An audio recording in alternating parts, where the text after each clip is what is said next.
JBB's Final Thoughts, Episode 43, Jesus Revolution, Truth Seekers, Part 1. Joe Bustillos here. If one has a nuanced understanding behind a tale, truth is often stranger than fiction. But that doesn't deter movie makers from putting their own spin on their subject matter. As a recovered Jesus freak from the 1970s Southern California, I was curious what spin the movie makers of Jesus Revolution were going to take. Let's just say Christian cinema has a reputation for outdoing Hallmark when it comes to formulaic plots, mustache-twirling villains, and wonderfully unrealistic portrayals of reality. Just ask the guys at God Awful Movies. But in this case, the story of the beginning of the Jesus movement in Southern California in the late 1960s, 1970s felt firmly grounded. They focused on the two main relationships between Pastor Chuck Smith and evangelist hippie Lonnie Frisbee, and the beginning of the relationship between high school students Greg and Kathy. Comparing this movie to recent biopics like Bohemian Rhapsody or Rocket Man, I commend the makers for not setting up any strawman villains and for not having something overtly supernatural as a pivotal element to the story. However, make no mistake, Kingdom Story Company is a Christian studio, so the Bible gets quoted a lot, and the characters are quick to pray over every situation as if that's what everyone does.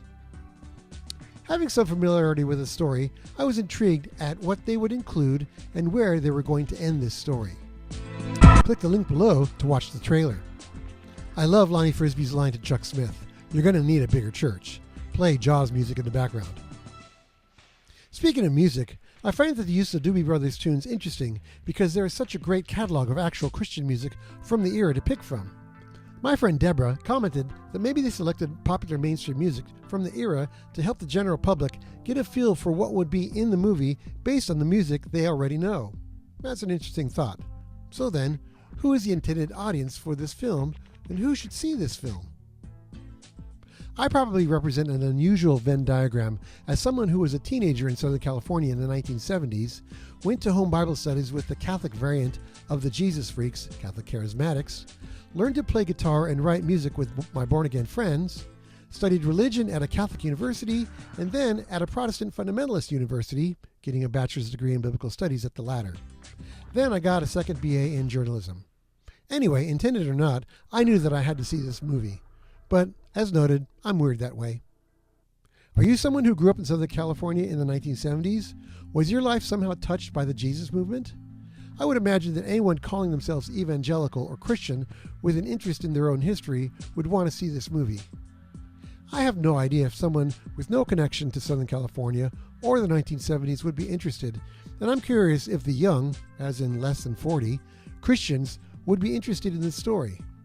It is a well-told story, but I can't imagine that anyone outside of the evangelical Southern California 1970s combination is going to be interested in this movie.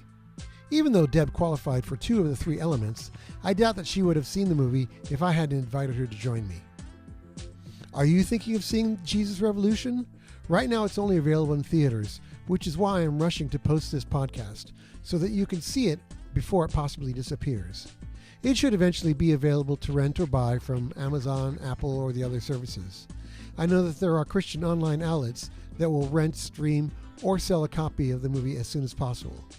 I'm curious who will watch it and what their opinions might be.